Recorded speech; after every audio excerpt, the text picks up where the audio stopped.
America! Here we have an amazing report of communicative competence. Our journalist is going to tell us what does.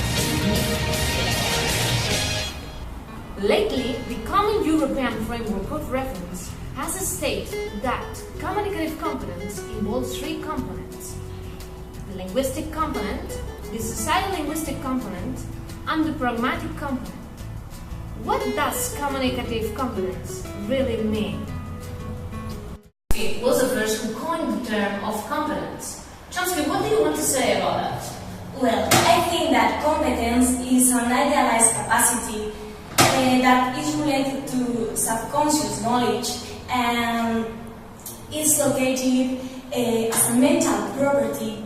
So that makes possible for speakers to produce and understand sentences in their language. And performance is the act of speaking. But what happens? Haven't you read my book? Not really. We'll continue investigating. Hi, Wilson, how are you? What do you think about communicative competence? Chomsky's theory is not coherent. We have to distinguish between competence and capacity. Okay? Competence is the knowledge of linguistic and sociolinguistic conventions. And capacity is the ability to use this knowledge as means of creating meaning. Okay? Ability is not a component of competence. Wait. Sarah Sauvignon, you're here. Hello, how are you? I don't agree with you. Why not? Communicative competence is not a knowledge, it's the ability to use language effectively in an exchange with a native speaker. Oh, okay.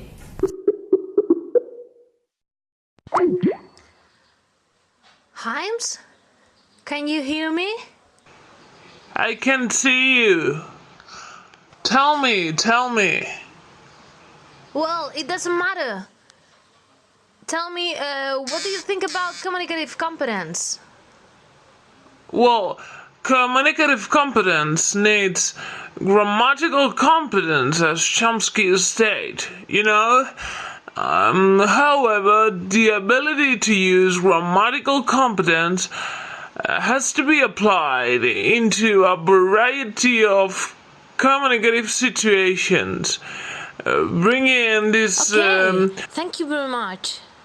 You're welcome. Bye. We are waiting for Cummins. Hey, Cummins, come in! Sit down here.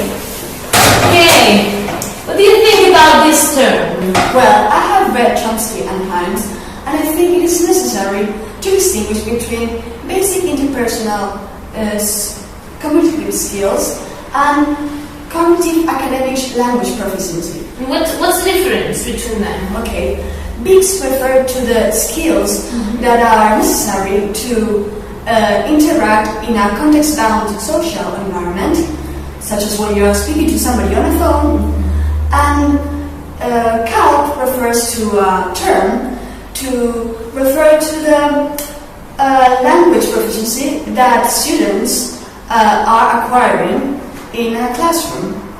Oh, that's very interesting. Thank you. Hey, Hannah, this way!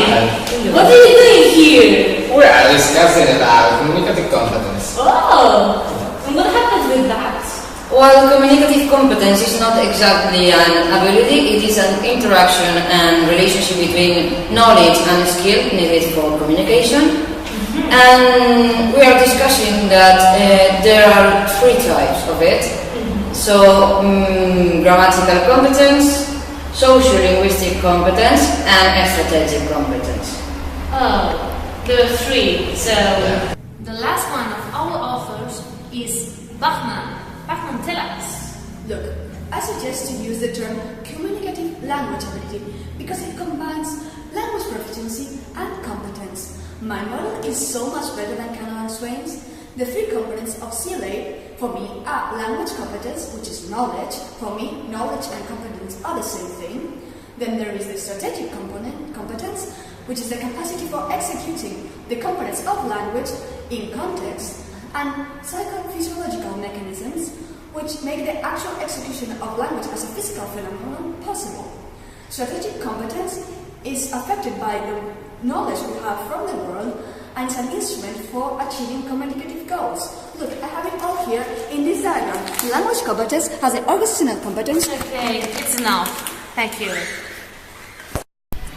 To sum up, we will never be able to understand the deep meaning of this crashing word.